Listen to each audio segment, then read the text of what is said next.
In this video, we're going to solve some more triangles using concepts learned previously. Now, solving triangles means we are trying to find all of the missing angles and side lengths. In this first example, triangle XYZ, we are given two side lengths and an angle. Notice right away, this is not a right triangle, so SOHCAHTOA doesn't work, and neither will the Pythagorean theorem.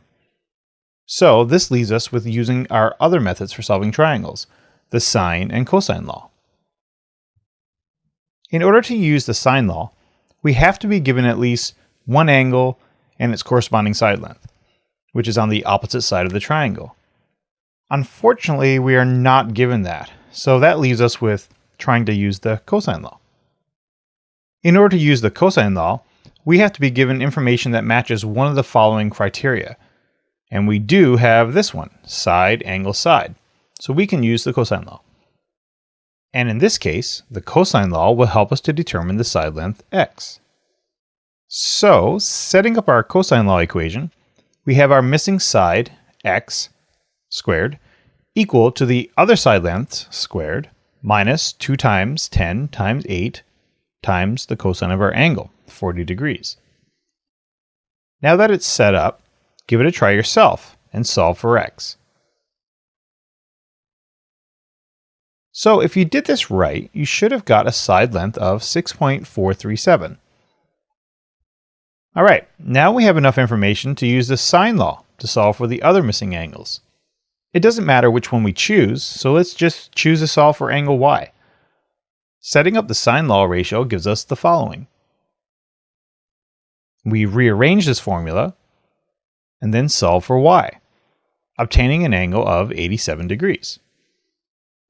Now, we could use the sine law again to solve for angle z, but the easiest way to do it would be to use the idea that the sum of the angles in a triangle add up to 180 degrees. So, solving for z gives us the final missing piece in our triangle, and we have completely found all of the side lengths and angle measurements. Alright, now for our second example. We are given different information for our triangle. This time we are given the side lengths and no angles. So we have side, side, side, which means we can still use the cosine law once again to solve for one of the missing angles. Now, it doesn't matter which one we choose to solve for, so let's solve for m.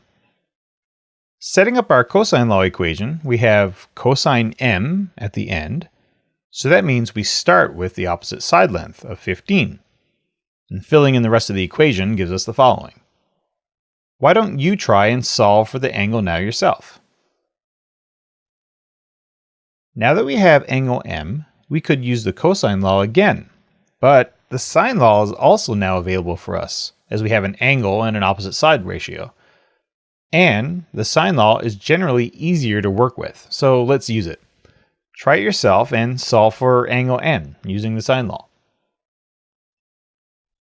And finally, we just use the 180 degree rule to solve for the final angle, and we have solved our triangle.